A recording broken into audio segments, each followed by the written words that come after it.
Hello there and welcome to AM Prime on WESN Content Capital. I'm Keaton Shaw. Thank you very much for joining me this morning as we get straight into the conversations. It surrounds Trinidad and Tobago's positive rating from Moody's Investors Services.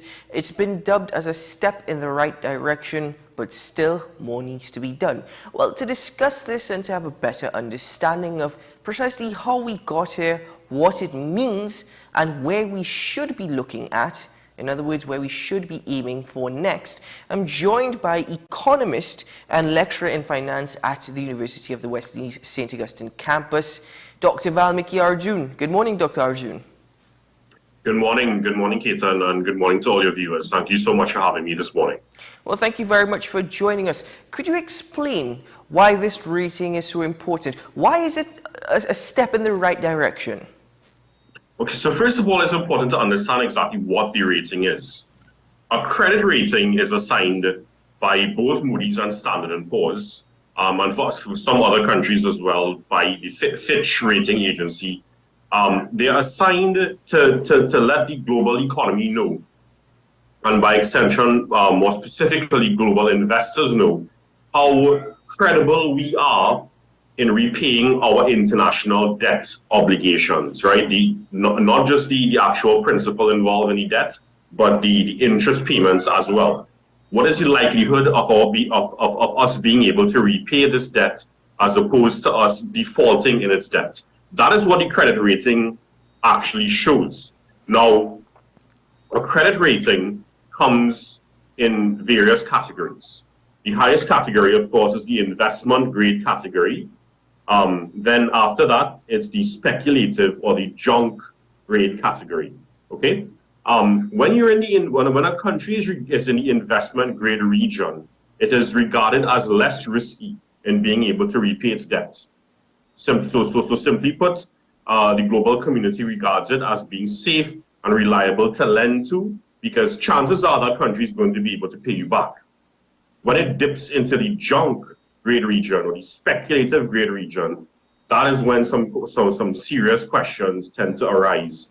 And in a nutshell, it suggests that the global economy thinks, the global investors think that the likelihood of them being able to repay their debt obligations is getting slimmer and slimmer. They're a bit more risky in being able to repay their debt.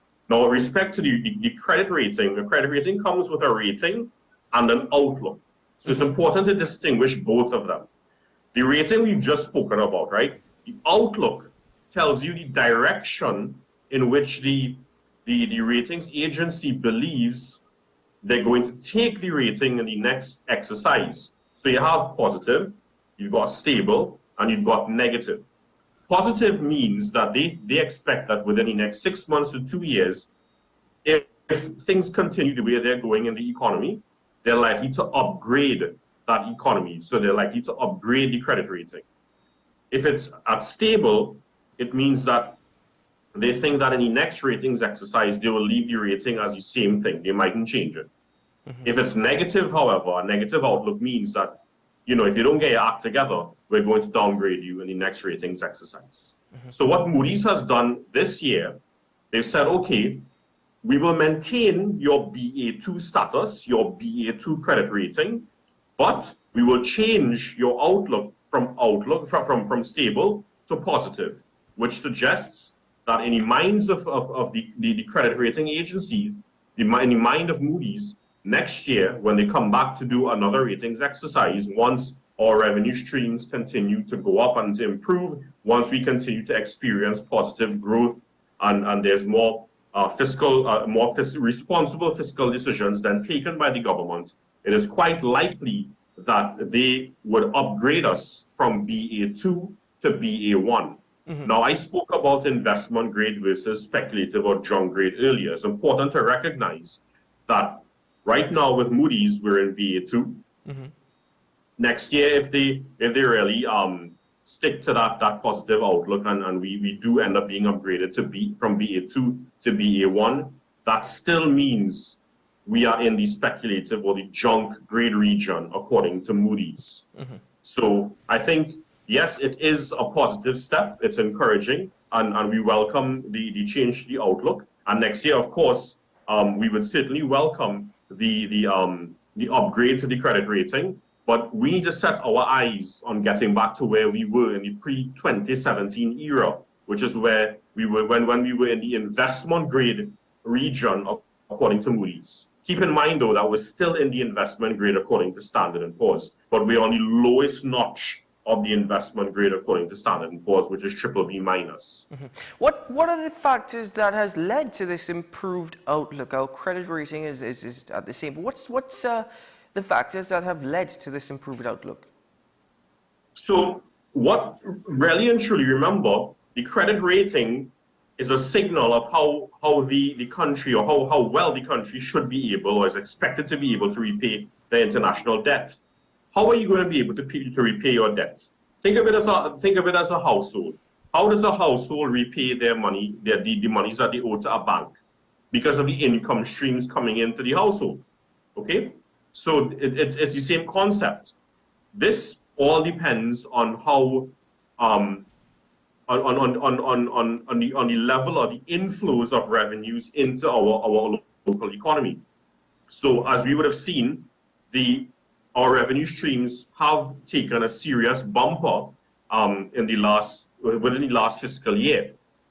So that is the primary reason as to why why they would have given us this positive outlook. The fact that our revenue streams, our revenue performance have improved, keeping in mind, however, that this improvement in our revenue performance is largely due to the increase in the hydrocarbon prices globally, more so in the first quarter of this fiscal year. So you have to take that factor into account together with other variables like, for example, the continued success of the non-energy manufacturing sector. They, of course, would have upgraded their performance over the last 18 months to 2 years or so. And of course, when they exported more, it brought in more foreign exchange for the economy. When their company performance would have improved, it meant that they were paying more in taxes on income and profits. It meant that they were paying more in terms of VAT, etc., more taxes in terms of VAT, customs duties, etc. So the government would have earned more revenues, not just from the energy sector because of not just because of the price angle from the energy sector, but also because of the performance angle from the non-energy manufacturing sector as well. Let's also not forget that there's a tax amnesty going on. And with this tax amnesty, the government would also be collecting additional revenues from there. So the revenue streams have taken a sizable bumper compared to where we were several years in the past, especially during the pandemic. And if we actually narrow down into the data, the bulk of these revenues are actually coming from taxes on income and profits. I think it's about 65.5% of the total revenues collected this year so far have actually come from taxes on income and profits. But again, we have to make sure that we're not falling into a comfort zone given the likelihood of an upgrade by Moody's next year. Because even if we were to really be upgraded next year, we're still in that speculative or junk grade region. Mm-hmm. We need to set our eyes on getting back into that investment grade region, which means in ramping up our revenue streams even further. And since the IMF mentioned that their forecasts are putting our economic growth at about 3.2% this year, we need to tell ourselves that, look, that's fine, 3.2%, but it's not good enough. We need to bring that back up to at least over 6.3% to get us back to where we were in the 2019 era, in the pre-pandemic era. Because remember, Keaton, when you hit rock bottom, when you get to the bottom of the barrel, there's only one place to go thereafter, and that's up. So of course we would be growing compared to where we were in the pandemic. But we need to compare our performance to where we were in the immediate pre-pandemic era at the very least. Mm-hmm. And if we were to compare ourselves to where we were in the pre-pandemic era by the end of 2019, it would still show that the economy has dipped by about 6.2, 6.3% thereabouts, but well over 6% that is since the end of 2019. So we need to set our eyes in bringing the economy back to where it was before that pandemic. And I think if we were to really make a concerted effort and do that, we should be able to get back in that investment grade region by the year 2025 at the very least.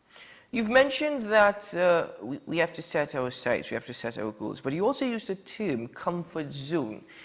Is this outlook, this positive outlook, could it be used as a justification for the continued reliance or that comfort zone of our hydrocarbon sector? I think it's much more than that.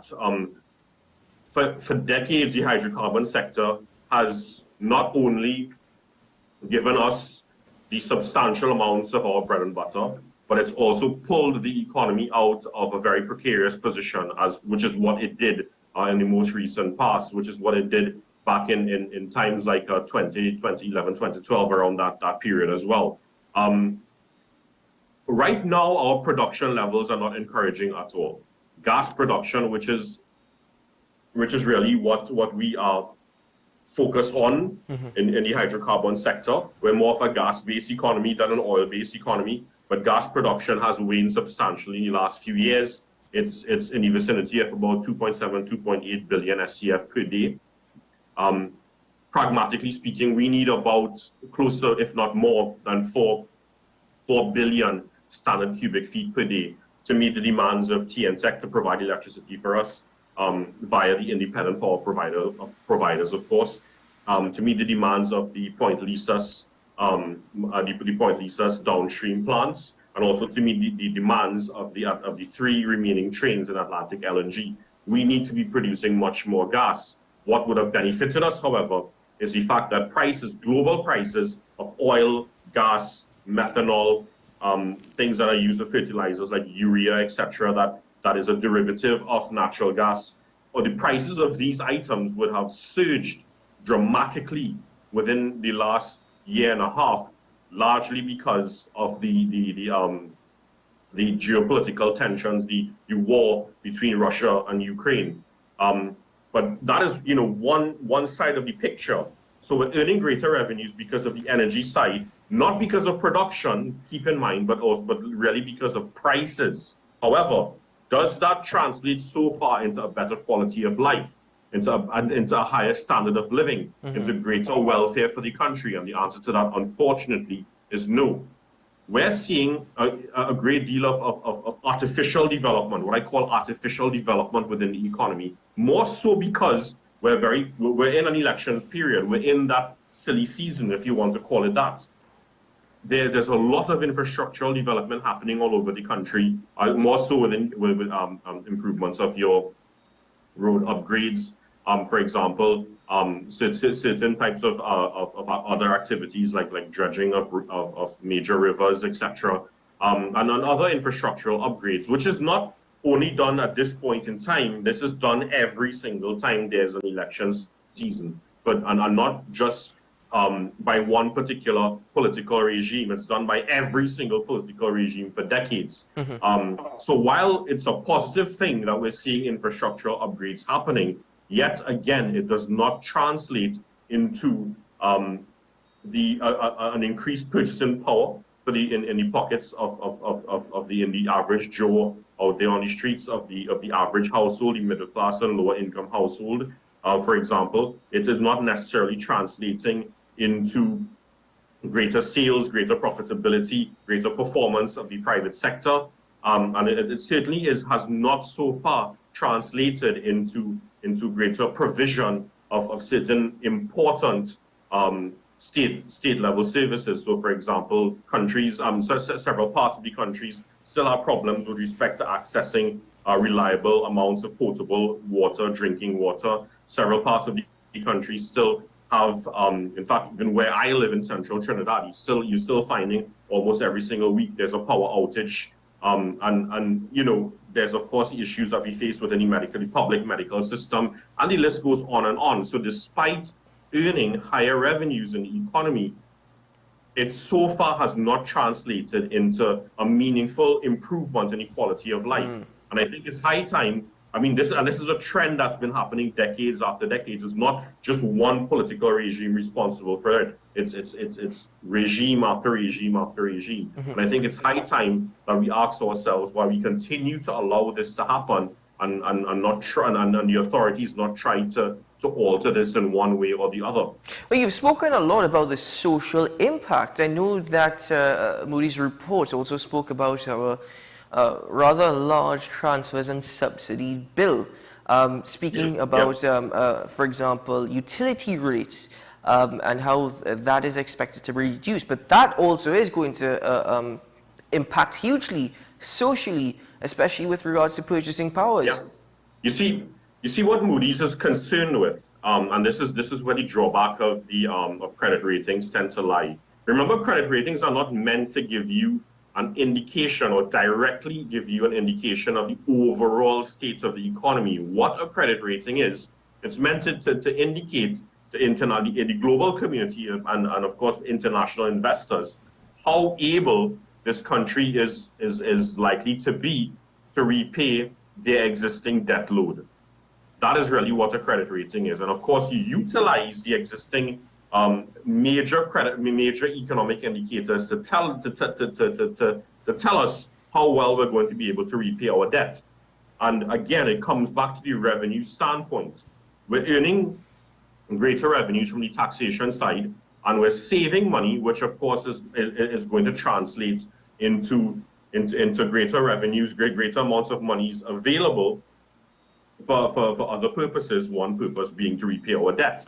So that's where that angle of the lower levels of spending on transfers and subsidies and also less spending on subsidizing certain major utilities as well in the country, saving of money on that end as well. So it's taking it from the numbers picture.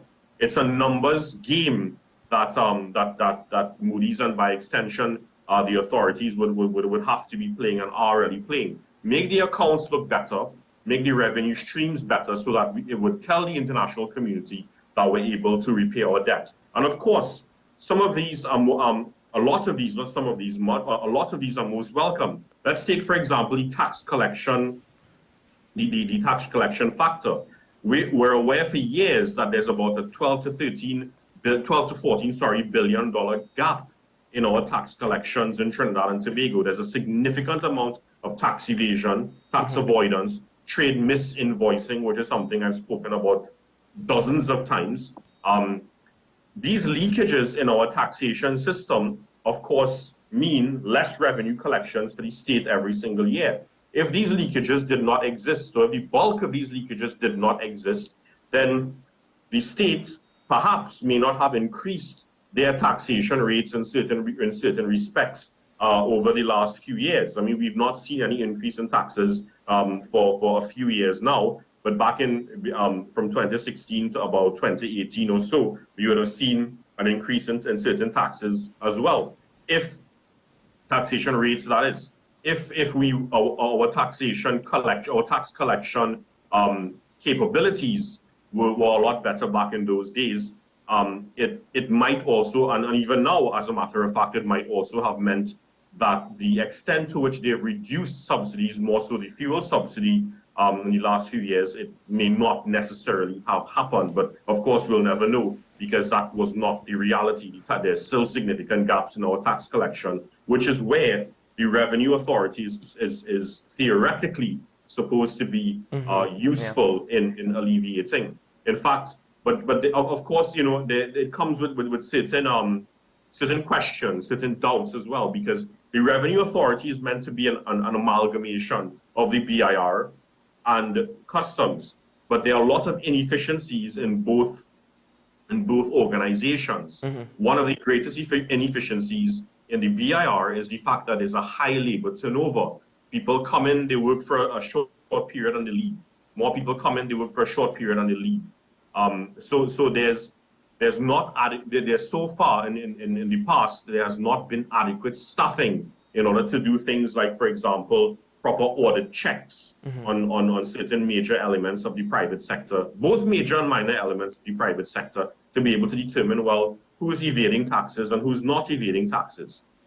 to be, and in addition to that, to know who are already owed VAT refunds, which is a major problem that the private sector has had for several years now, collection of their VAT refunds, being paid their VAT refunds. Of course, the state, just on a side note, the state, they've made improvements in repaying these VAT refunds, and Moody's have noted that, and that is part of the reason that they gave this positive outlook. But in the past, that has been quite problematic. It would not have been so problematic if the BIR were adequately staffed with the skilled labor force that are able to do these audits in a quickly and timely fashion, which would then allow them to be able to repay these VAT refunds. Of course, there was another element where the state probably didn't have enough money to pay out the VAT refunds Dr. on time Arjun, because they were not encouraging for a while.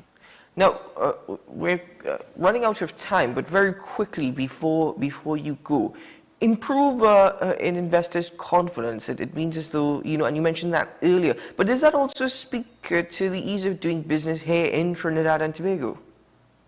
Well, yeah, because one of the reasons why the Moody's would have changed the outlook from stable to positive is that they felt that some of the institutional quality in our economy would have improved. However, I'm observing that there are certain elements where the institutional quality are making good progress. For example, the further rolling out then of the TT BizLink that is supposed to make doing business with the state, when the private sector does business with the state, more efficient. But we still have a long way to go. For example, in other countries like Jamaica, for example, our very own CARICOM counterpart, they since about 2018, I think it was, they've been using their equivalent of the TT BizLink, their equivalent of the single electronic window, to allow for almost all payments to the state to be virtually online. In fact, you can pay your taxes, etc.,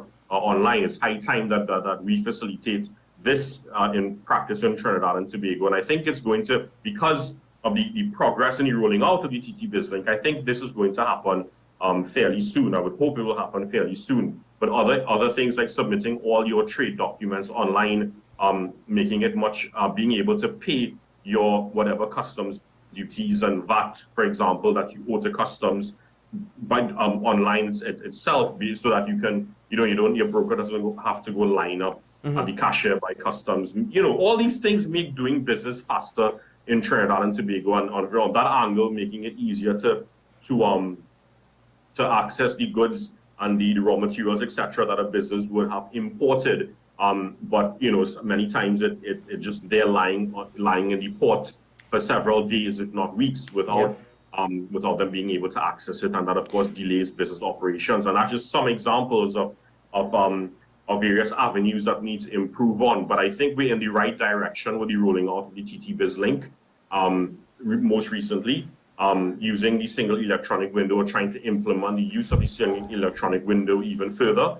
We're on the right path. So I do think that these are certain areas that are making it easier to do business. Of course, there are other areas in which it is still quite difficult to do business. The biggest one of it is access to foreign exchange still for a large segment of the micro, small, and medium-sized enterprises. This is a factor that still remains quite problematic in Trinidad and Tobago. And I think that what is important to remember that part of the reason that these credit ratings agencies, more so Standard & Poor's than Moody's, they give us these encouraging ratings, is the fact that we have the HSF. S&P always says the HSF is there, so that in the event where we cannot repay our international debt, we can always tap into the HSF, tap into our foreign reserves to use that money to repay our debt. Of course, this is something we want to avoid at all costs. The HSF was not set up for that reason. It was set up to have money for the future generation of the economy, which is the heritage side, and the stabilization side, which is where if we need money in an emergency situation for budgetary purposes, we have access to that money via the HSF, which of course would have shown clear as day during the pandemic. Dr. Arjun, step in the right direction, still a long way to go, and we should set targets and to try to achieve them without getting into that comfort zone. as you've mentioned. You've expanded quite a lot this morning, and I'm grateful for that. Thank you very much for explaining it, for simplifying it, and for also giving us a greater understanding of where TNT is and where we should, at least where we should be heading. Thank you for having me. Have a great day. Thank you very much. Dr. Valmiki Arjun joining me this morning as we spoke about Moody's Investors' improved rating for TNT, improved outlook for Trinidad and Tobago. The credit rating is still in that position of BA2, but should we remain on this trajectory, then that will also improve as well. Ladies and gentlemen, we take a break here on AM Prime, and when we return, we'll welcome our next guests as we get into some conversation surrounding youth and national development. We'll be right back after this.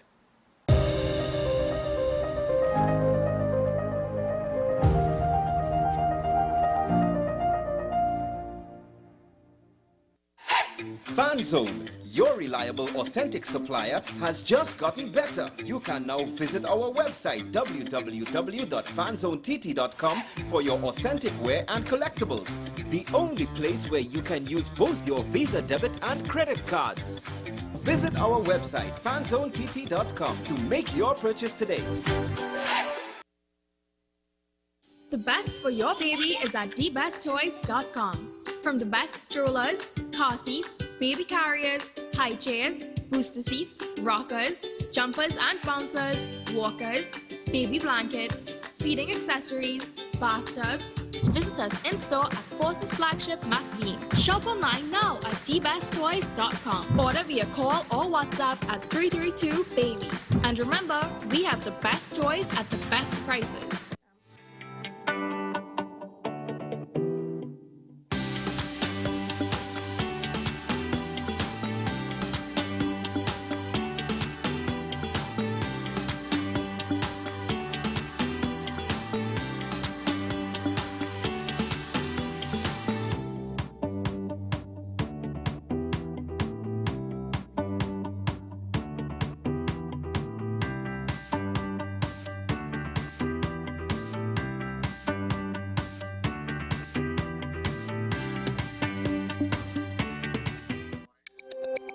Every word, every line, every paragraph depicts a real moment in someone's life. A father, a sister, a mother, a brother. We at Newsday are dedicated to you, the people, and through independent, unwavering journalism, strive to always bring your stories to life. Because your stories are more than just words. Newsday, independent and credible. Is it politics? What is it? Is it that nobody cares about sports? The kind of support that sport used to get in the past is no longer here. The thing is, taking a knee doesn't mean that that's the only thing you do in Andre. Right. Taking a knee along with other stuff. Samantha, what are you looking forward to when you return home to Trinidad and Tobago after winning the title? Thank you very much for speaking it into existence. Is there no pressure on Nicholas Ball? It makes me more motivated to work hard and to go out there and rep the red, white and black. Why are we sending a team to the Winter Olympics? There are a number of Trinbagonians who are in the diaspora and have grown up in winter sport. It's an opportunity that the Trinidad and Tobago Olympic Committee will not close the door on. I also believe in the players that we have. Once you can motivate the players, you can get the best out of them.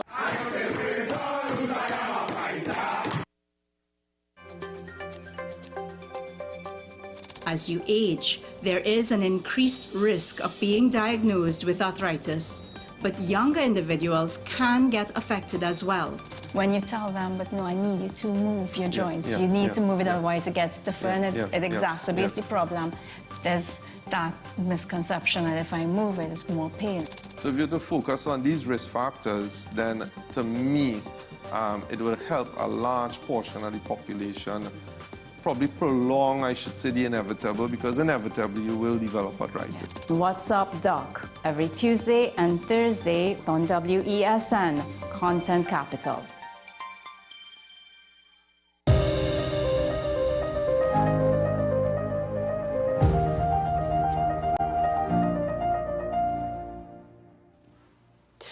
Welcome back to AM Prime on WESN Content Capsule. Thank you for joining me once more this morning. Now, the Ministry of Youth Development and National Service launched its Youth Aquaculture Project. It's open to citizens aged between 16 and 35 years, and applications are open. It could be found on the ministry's website. Well, now, to speak more about this project in particular, first, we have two guests joining us this morning. First, I'll welcome the Minister of Youth Development and National Service, Foster Cummings. Good morning, Minister. Welcome to the program. Good morning, and thank you. Thank you for inviting us. Good morning to Trinidad and Tobago. And I welcome a very important individual as part of this program. She's the program coordinator of the Youth Aquaculture Project, Miss Aliyah Duro-Colette. Good morning. Good morning. Thank you for having me. Well, thank you very much to both you, lady and gentlemen, for joining me this morning. Minister Cummings, I'll start with you. What was the thinking or the vision behind launching this project, which, from what I understand, is one of three? Yes, well, as you know, the Ministry of Youth Development and National Service was established in 2020. It's the first time we have a ministry specifically dedicated to the development of our young people. And one of the major platforms that we have been pursuing coming out of the development of our national youth policy is having agriculture as a career option for young people. So we actually have set up a division in the ministry dedicated to that. It's the Youth in Agriculture Division, and we have several agricultural programs under that umbrella. And the latest, of course, that we be launching, following upon the launch of the Homestead program and the Shade House program, is now the Youth Aquaculture program, of which Mr. Colette is the coordinator. And the intention is that we will introduce our young people to aquaculture as a viable business option. It was spawned following a visit by the Prime Minister to Guyana. You know, the CARICOM has a food security plan in place, of which Guyana is lead. Trinidad and Tobago is involved in that as we seek to improve on our food security and the regional food security. And our young people are intended to play a major role in that. Ms. Duro, what is aquaculture? Let's start off there so that there's a better understanding. But furthermore, in the context of Trinidad and Tobago, why is it important? Sure, no problem. Essentially, aquaculture is fish farming, which therefore involves the breeding, growing, and harvesting of fish and other aquatic plants in controlled aquatic environments. I must say aquaculture has seen enormous progress in recent decades, and it therefore plays a critical role in global food security, which is directly aligned with Sustainable Development Goal 2. As a small island developing state as well, we experience unique economic challenges, and therefore a program such as this seeks to alleviate some of those challenges we face. Mr. Cummings, your ministry is not focused on only traditional forms of agriculture. You're expanding to specialized agriculture. Is it hoped that by doing such, you're encouraging a diversity of entrepreneurs here in TNT? Well, exactly so. As we seek to produce more food, because, you know, we have a very high food import bill. And I mean, traditionally, there was the view that young persons were not interested in farming, or at least staying away from farming, or the traditional route that their parents and grandparents have been doing. Now we realize there is a keen interest that aligns with what our vision is, which is to become more self-sufficient in food. I mean, we live on an island, we're surrounded by water, and therefore we have to explore the blue economy. So that this program, of course, we expect that we'll be able to become more self-sufficient in producing and providing for ourselves fish and fish products, shrimp, etc.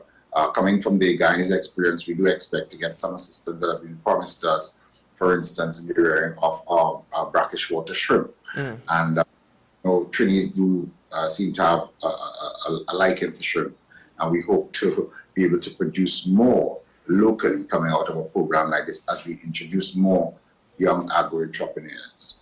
Of course, it's time to focus on aquatic produce. I'm certainly one of those trainees who actually enjoy shrimp, so I could very much relate. But Minister, also, is it easy getting young people to be more involved in agriculture? I know you mentioned that there's a greater understanding of where we want to be, especially as it relates to food security. But getting them into agriculture, is it easy persuading them to do such? Initially, before we launched these programs, there was the view held by many that it would be difficult to persuade the young persons. And so we started with the Homestead program. And I can tell you, while we were looking for 200 persons, our applications exceeded 1,400. So it was difficult for the committee to whittle down after so much interest being expressed. We then launched a Shade House program where we were looking for 100 persons. And again, our applications neared 1,500. We are now out for applications in this new program, and I'm sure that it's also going to be oversubscribed. But of course, we can only accommodate 100 per annum. And we of course are very encouraged by the response we've been getting from these programs. That's rather incredible. Mr. Rue, as program coordinator, if you can please enlighten us precisely, what does the aquaculture project entail? What will be youth actually exposed to? What is the project actually involving? Okay, thank you for that question. The Youth Aquaculture Project is a one-year full-time training program for nationals aged 16 to 35 to really learn the necessary skills to become successful agri-entrepreneurs in the field of aquaculture. Participants will receive a stipend based on attendance, of course. And upon successful completion, participants will receive UE certification in tropical aquaculture production and management and be given the opportunity to form aquaculture cooperatives. Well, that's rather amazing. I know that even focusing on the stipend whilst they're attending the program, you said it's due to begin in September. But how long would this take? I know the minister mentioned you could only accommodate, I think, about 100 per annum. But how long is the actual program, the course of the program? The program course is 1 year in total. Okay, so it is 1 year to be exact. Oh, wonderful. Now, Minister, I'll ask you a bit of a more difficult question. Precisely, how is this?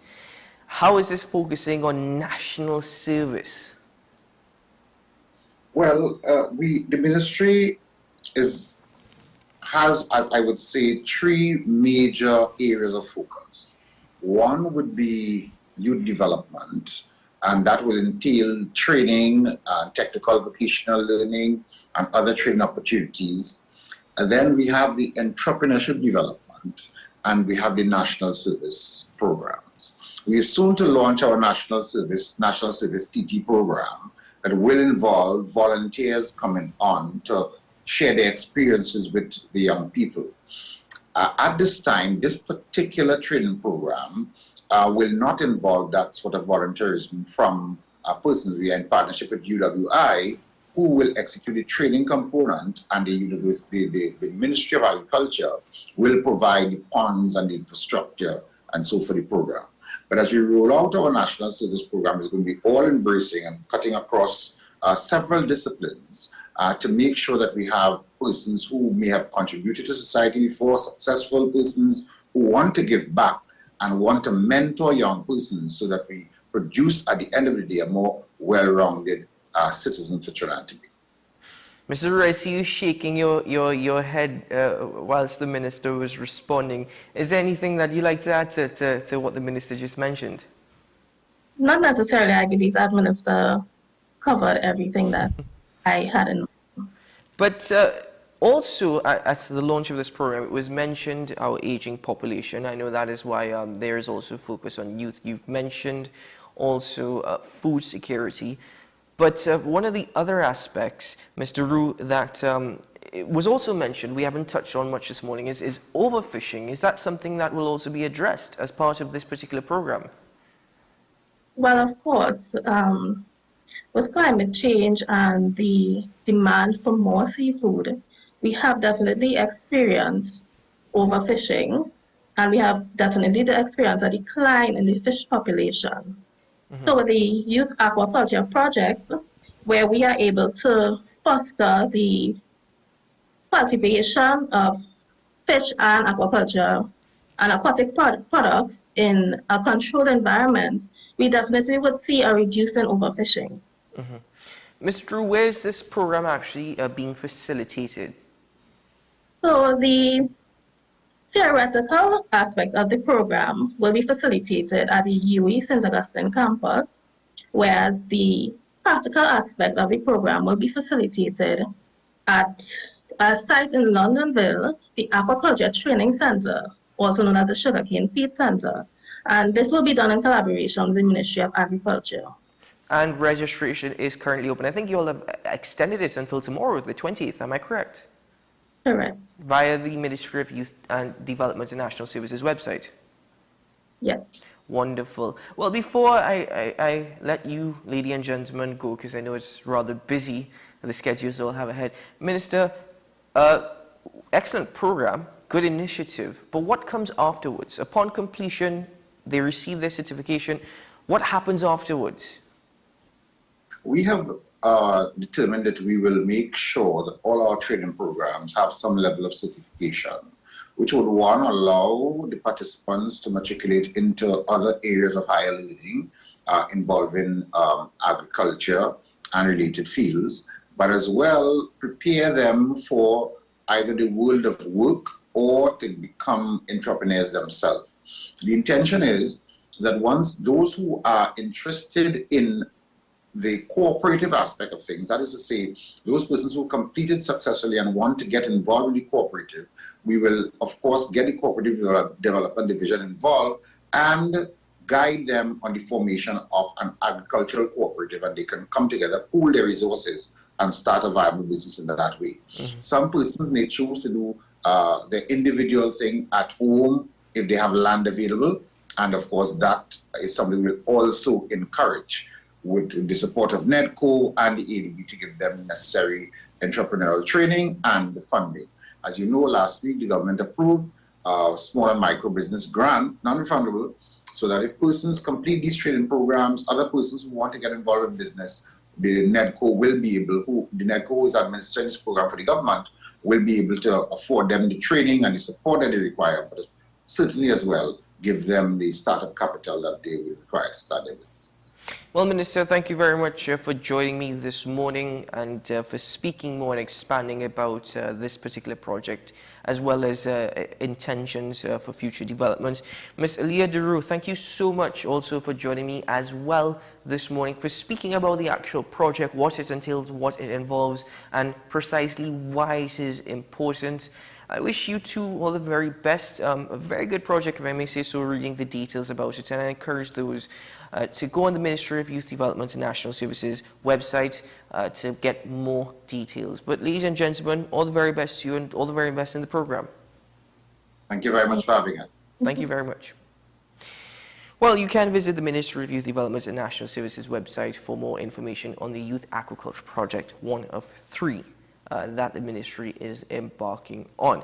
Now, before we head to WSN's News on the Hour, we have some time left, but historian and publisher, curator Gerard Jerry Besson passed away on Tuesday at the age of 81 years old. Paria Publishing Limited announced his passing. He passed peacefully at his home in Cascade after a prolonged illness. He founded Paria Publishing in 1981 with the view of creating a body of published works about the history and culture of Trinidad and Tobago. He headed the company as chairman until shortly before his passing. Well, I was able to get in contact with one of his very close friends, Mr. Alfred, who was able to share with us a video in tribute to Mr. Besson. We take a look at this.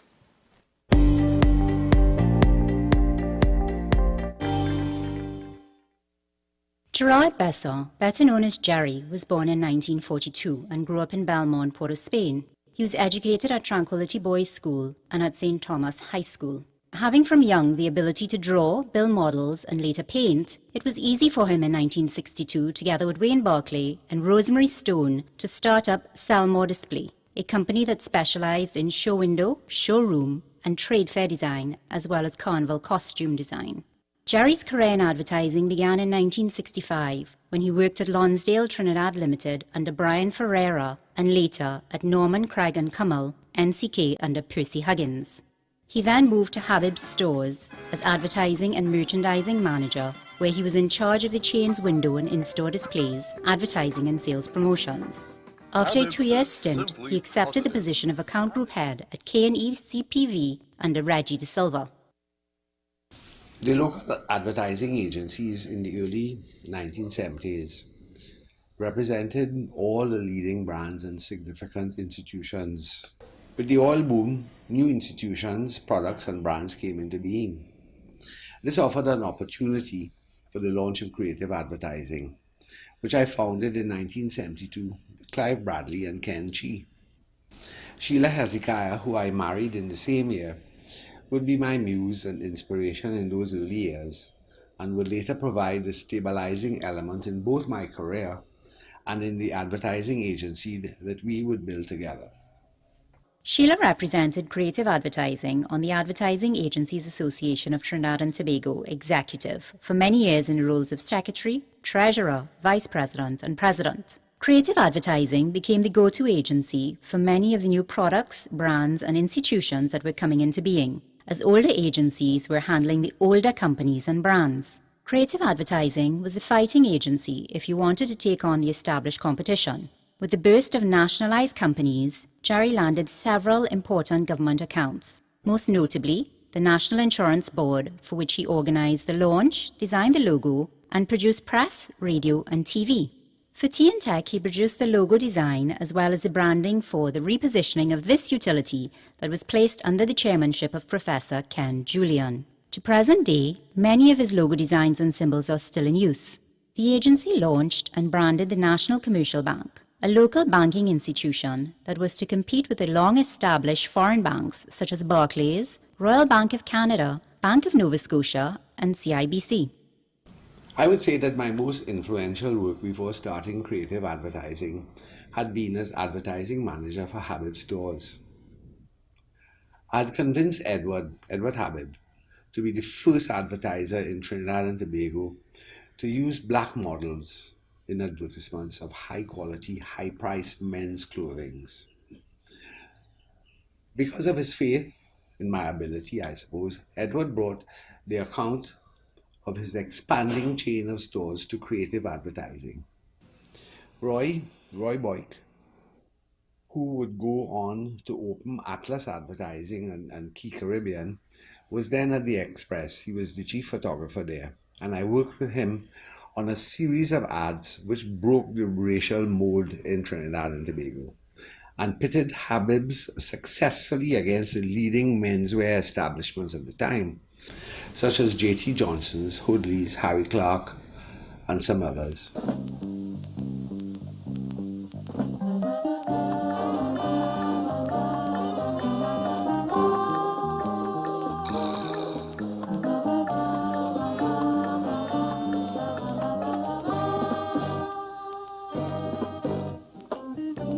Notable accounts for which Jerry designed enduring logos, typography, wrote and produced the ads, designed the packaging and managed the accounts for decades were Stag Bear, which was launched against the long-established Caribbean brand.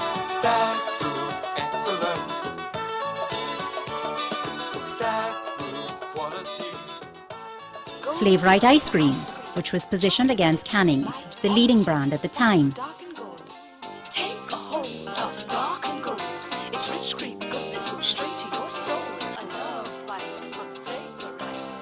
The relaunched Stetcher's Gift Shops, positioned against the well-established Stevens, Davidson and Todd, and Wide Limers for bridal gifts, perfumes and specialty items.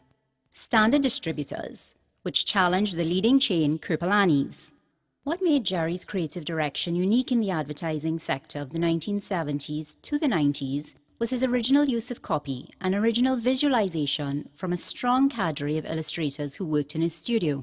Peter Shim, Hayden Strasser, Stuart Hahn, Wayne Césaire, Peter Sozano, Jeffrey Patterson, and Suan Gomes, among others, brought originality and creativity to the pages of the newspaper of the day.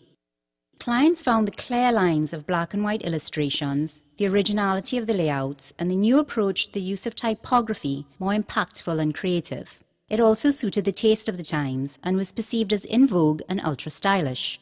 Creative Advertising was the first advertising agency in Trinidad and Tobago to have an in-house darkroom, printery, TV and radio production facilities. These facilities helped Jerry to diversify into Priime Publishing Company Limited, which he founded in 1981 as chairman and publisher to further his interest in local history. It has evolved decades later to become a creative studio for brand development, advertising and communications with an impressive client list. For 21 years, Creative Advertising under Jerry's creative directorship and Sheila's management was a respected and successful agency until the economic downturn made it necessary to merge with Lonsdale Saatchi & Saatchi in 1993, where both he and Sheila continued as directors.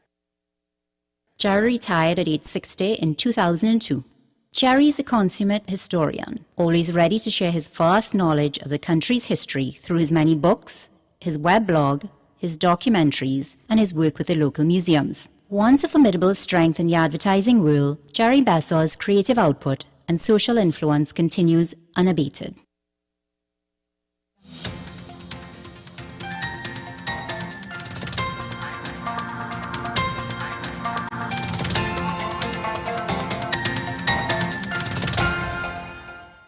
Here is the WESN News on the Hour. I am Sarah Ali. Thanks for joining us. Here are the headlines. PNM accused of breaching Code of Ethical Political Conduct. Man killed, 16-year-old shot in Diego Martin. Caribbean Airlines Limited takes flight to St. Kitts. Regionally, British TikToker describes terrifying night in St. Vincent. Now for the details. The People's National Movement has breached the Code of Ethical Political Conduct on 2 more occasions. The council responsible for political behavior in a statement yesterday said it met on Monday and considered 2 complaints that were submitted by the United National Congress. The first complaint related to the language used by Prime Minister Dr. Keith Rowley on the PNM platform at a meeting in San Fernando on July 15th. The council stated that in the July 15th incident, the UNC claimed that Dr. Rowley's statements were based on a false and unsubstantiated allegation which was inflammatory, divisive, and had the potential of inciting violence. Caribbean Airlines Limited started service on July 24th to St. Kitts in a highly anticipated launch. This addition to Caribbean Airlines network is a part of the airline's Welcome Home campaign, which focuses on network expansion and is set to provide enhanced travel options and increased convenience for both business and leisure travelers in the region. The flights will operate 5 times per week, directly linking Trinidad, Antigua, Barbados, and St. Kitts. The launch of this new route adds a remarkable 680 seats to and from St. Kitts every week, further catering to the growing demand for travel between St. Kitts and other destinations in the Caribbean. A shooting in Diego Martin last evening led to the death of a 36-year-old man and the wounding of a 16-year-old boy. Karen Lewis and the teenager were speaking with each other on Simon Lane, Pioneer Drive, at around 8:35 p.m. when a man wearing a ski mask and camouflage t-shirt walked out of a truck and shot them several times. The teenager was shot in his left foot while Lewis collapsed. Officers of the Western Division Task Force were called in with a district medical officer who declared Lewis dead. Homicide detectives are continuing inquiries.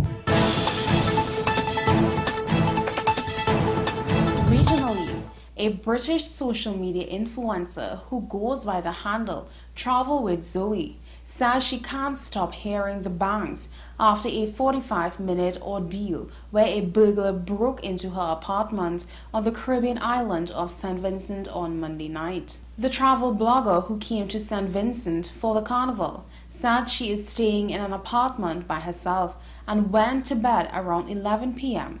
and locked the doors of her bedroom. Zoe said the bedroom has 2 locks and the front door would also have been locked. However, At around 1 a.m., she woke up by the sound of 5 insanely loud bangs on the bedroom door. Zoe said the burglar took a television set and other small items from the apartment. Well, that's news to the hour on WESN. I am Sarah Ali. Thanks for watching.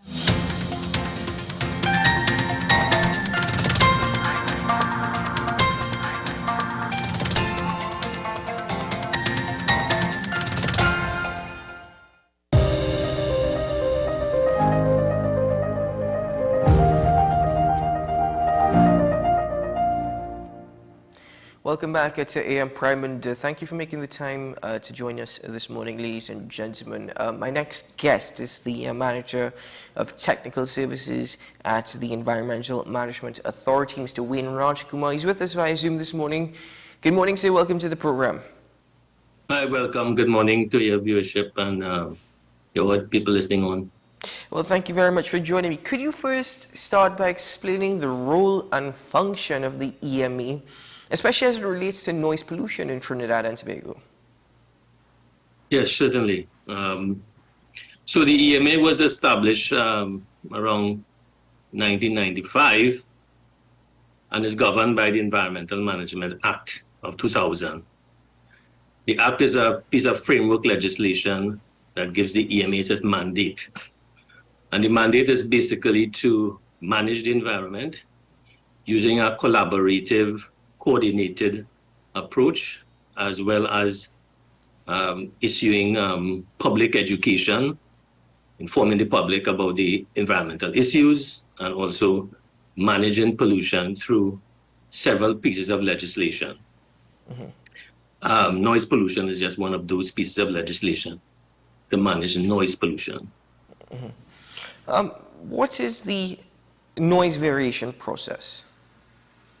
The noise variation process is basically the EMA issuing a noise variation permit for persons having an event and also for facilities for which you will have noise generated, and that noise needs to be mitigated through permitting conditions. However, the EMA has presently focus on event variation. You will see a number of those variation permits issued to FET promoters and FET events, but there are other types of events for which you will get noise variations for any roadworks, kinds of things that are happening during the course of day or night. We are in the process of issuing facility variations in the very near future. So that is something on the table. But basically, the process of a noise variation starts with an application being made to the EMA. And that process starts with a notification that has to be placed in the newspaper 35 days before the event happens. That has to be published 2 consecutive days in the written paper, in the newspapers. And that follows an application that has to be made 28 days before the event as well.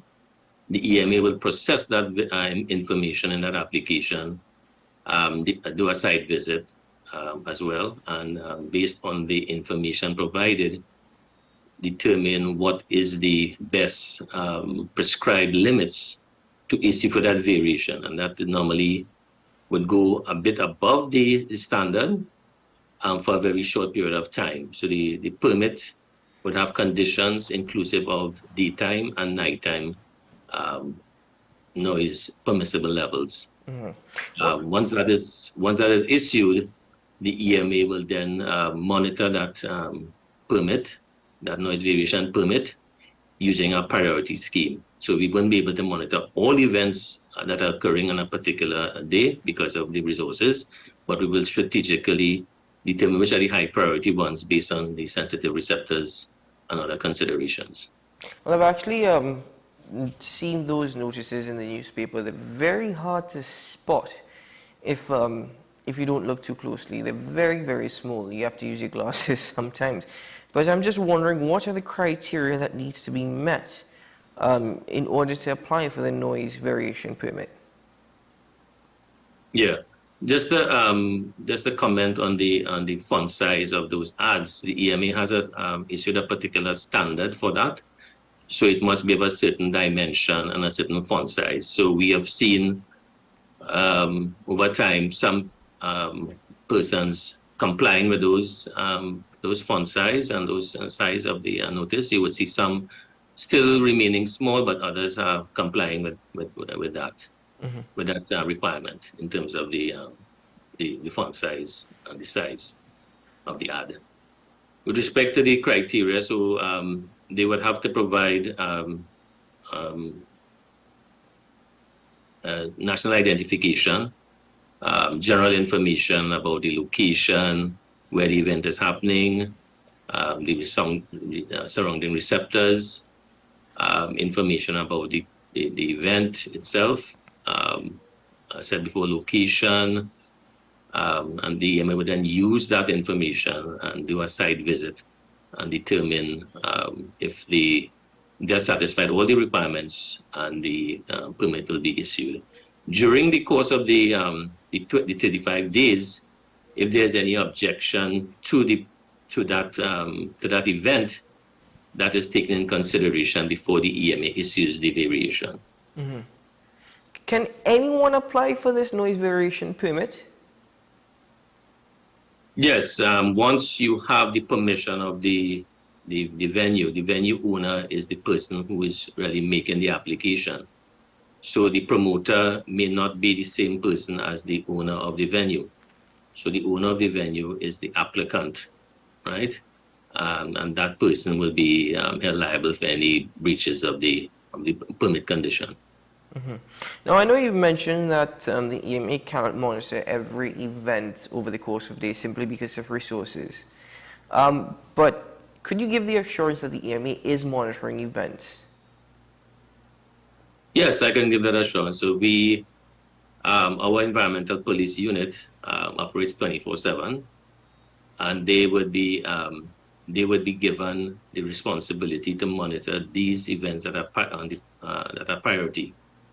So in any week, we would have a list of events for monitoring, and from that list, we'll have those that are a priority, and the resources of the environmental police unit is dedicated to monitoring those priority events, which are monitored to ensure compliance with the noise standard. If there is any exceedance, the first line of the first approach is to speak with the promoter, whoever is hosting the event, to let them know the noise is being is loud based on the readings. We set up noise meters to give them an opportunity to tune it down. If that doesn't work and it continues and a breach is detected, then the EMA will take the necessary action moving forward. Is that also applicable to party boats? Well, the party boat, we are presently working with the Maritime Service Division in coming up with a resolution for the party boats, because we got a lot of complaints from the island homeowners down the islands about the disturbance from these party boats that move close to the coastline and then park up and make some noise that disturbs the residents. So we are presently, we have put forward a recommendation in terms of a buffer zone, a certain distance from the coastline for which the boats to operate, and certain exclusion zones where they should not park the party boats. So that those recommendations are, as we speak, with Maritime Services for consideration for their implementation, and we hope that that will be done soon, so that there's some relief to the residents affected by the noise from these party boats. I have to admit to you, there will be many viewing this morning with very little hope of that, because it is difficult to really assist residents on land. So, working at sea also is another issue. But could you enlighten us as to what are the most common complaints received by the authority? Yeah, so noise certainly is one of the main or the top complaints that we get in the EMA. And that is simply because of the activity is close proximity to what we call sensitive receptors, which is basically residents. You have either neighbors playing loud music, or next door there is a bar, or there is some commercial activity happening in the in a residence, meaning whether we're talking about metal fabrication, woodworking, auto garage, those kinds of things, which is really issue of planning and getting the necessary approvals to operate at that location. So the EMA is fully aware of that, and we are working with the various sister agencies, the regional corporations, Tongue and Country, the Commissioner of State Lands, also the Office of the Ombudsman, because we do receive complaints via the Office of the Ombudsman for some of these complaints. Some of them are disputes between neighbors that has to be resolved in the courts. But one of the major complaints that we receive on a daily basis is noise. Mm-hmm. As I said, it's all different types. It's varied, but it's more residential noise. If that be the case, is it that the EMA's power and authority is only to deal with commercial establishments, not residential? Well, under the Summary Offences Act, public nuisance or noise nuisance is an offense, and that directly speaks to the Trinidad and Tobago Police Service. They have powers that they could intervene in situations where there is a public nuisance. And in the case of noise can also be a public nuisance. So that is the first line. However, again, we have been working with the Trinidad and Tobago Police, and we have brought a number of these complaints, especially from bars and certain establishments where people host events. It may not have approval for those kinds of events, but we bring those matters to the TTPS, and they have had some success in that regard in curtailing some of those noise complaints. What is the process for making a complaint to the EMA? Could you walk us through this particular process? How are you actually addressing these complaints received? Right. So the EMA has a hotline unit, and we receive complaints through either a WhatsApp channel. We also have complaints received, online complaints, via emails or calling to the EMA. All right. If I could permit me to give some of that information, I will seek to give you that information a bit later. But those are some of the channels which we have to receive complaints. So it's receive complaints from 8 to 4:30 during the Monday to Friday. You can use the WhatsApp channel to submit complaints and the online application form as well. Mm-hmm. But if it's Monday to Friday from 8 to 4:30, if an event is taking place, let's say on Saturday, do I call the EMA on Monday, for example, to issue a complaint? And if that be the case, how does the EMA then deal with that situation in particular? It's an event in the past, but let's say, for example, a supermarket or a bar is blasting music for hours upon hours. The Trinidad and Tobago Police Service, and I could actually speak to my own experience, the Trinidad and Tobago Police Service actually do nothing about it. I know you said there's been some success. I would love to know in what areas, but beyond that, what do I do as a citizen also who is affected by noise pollution? Do I call the EMA on Monday, and will they investigate it, even though it's something that's happened in the past? All right. So let me just give some of the information I promised in terms of the channels to submit your complaints. Right. So you can call 226-4EMA or 226-4362, option 5. That will take you straight to the hotline unit. And that operates from 8 a.m. to 4:30 during the week. You could also send complaints to email via complaints@ema.co.tt. You can also go on the website and access the tab to submit your complaints. And then we have the WhatsApp, 367-8824, and you can submit that right to that WhatsApp number. So the question you're mentioning about something happening as we speak, for which it's over the weekend. So our environmental police unit, once that complaint comes through, either the other channels, so if they have the contact information for any of the officers in the EMA, that information could be channeled to our environmental police unit. They're on the field 24/7. So I would simply, once I get that information, I would relay that to our environmental police to see if they can also work with the TTPS or visit that location to see how they can address the noise complaints. But how do I make my complaint to the EMA if they only receive complaints between 8 to 4:30? Right. So as I say, if you want immediate relief, what we tell people, you have to lodge the complaint to the TTPS if it's after hours, right? That is the first option you should if it's a noise complaint, because as I said before, under the Summary Offences Act, the police has a duty to investigate that complaint, right? As I say, if it's after hours and if it's an ongoing complaint, we also have our emergency response phone, but that is not for receiving noise complaint. That is for environmental emergencies like oil spills and those kinds of things.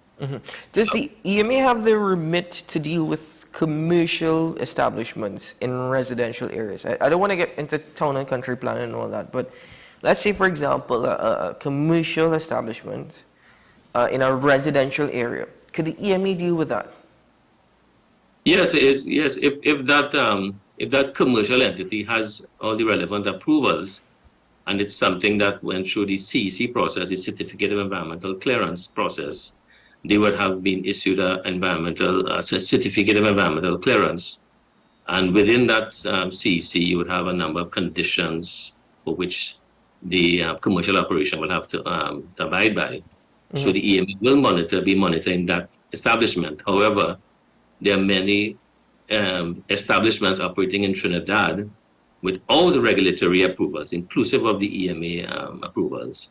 And that is something that we are actively working in bringing some of these things to the attention of the relevant agency, whether it be the Regional Corporation, Town and Country, Commissioner of State Lands, as I said before, the Office of the Ombudsman, and other agencies as well.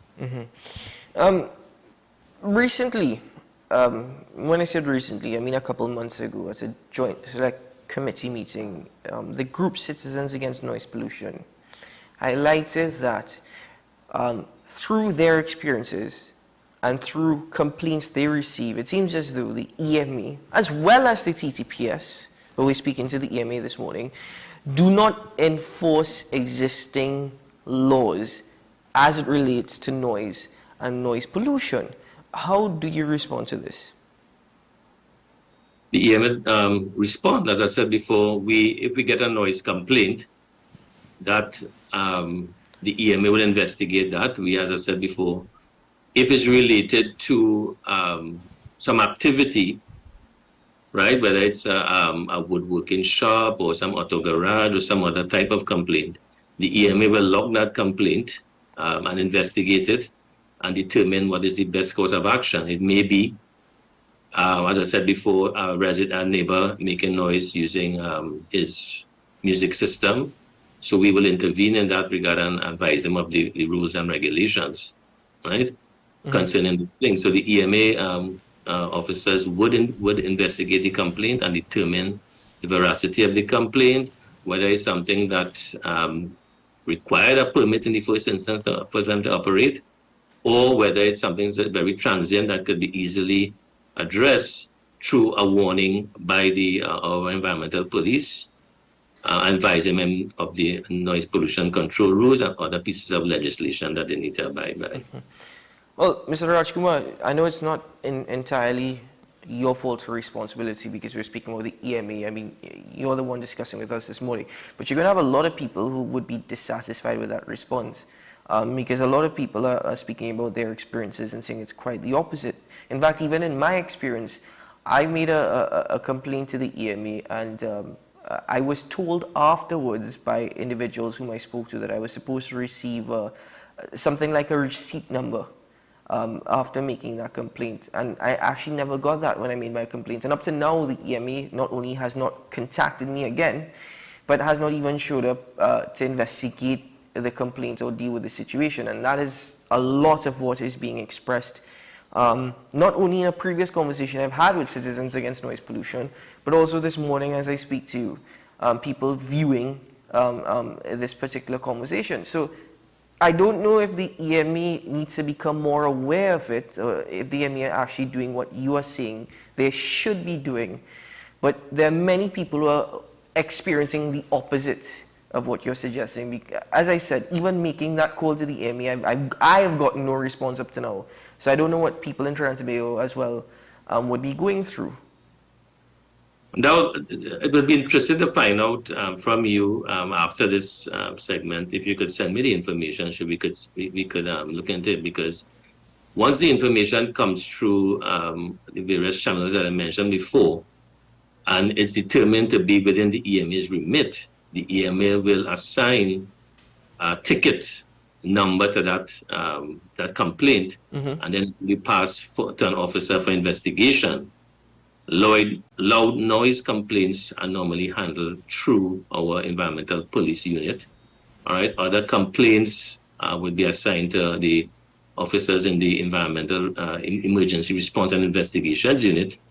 And those tickets, all those tickets that have been assigned to an officer is investigated, and that information is logged in our database, complaints database. So.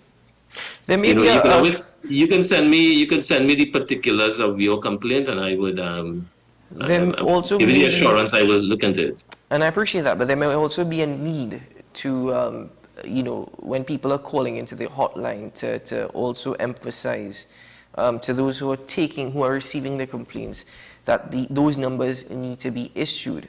But before I bid farewell to you, Mr. Rajkumar, and thank you very much for joining me this morning. And thank you very much for answering all my questions. Do you think there is a need? Or is there anything already established that will see Trinidad and Tobago police officers receiving training from the EMA in dealing with these situations? Because I know you mentioned the Summary Offences Act, and I am aware of that.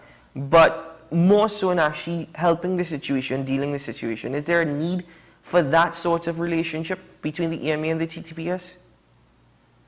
Yes, the EMA has over the years been working with the Trinidad and Tobago Police Service and have had many interactions, sharing of information, training EMA officers, training the TTPS in the use of our noise meters. The TTPS also has acquired some noise meters, and we are in the process of doing some further training with the TTPS in terms of use of the noise meters, because the question sometimes arises when the TTPS goes out and they go forward to the magistrate court, the courts ask them to show evidence that there's a breach or there's evidence of a nuisance, and that is the purpose of having the noise meters.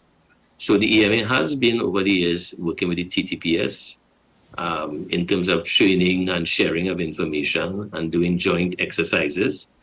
Maybe we need to do a lot more of that, but I can say that we have been doing that over the years. Mr. Rajkumar, thank you very much for joining me this morning, sir, on AM Prime. Wishing you all the very best in your day ahead.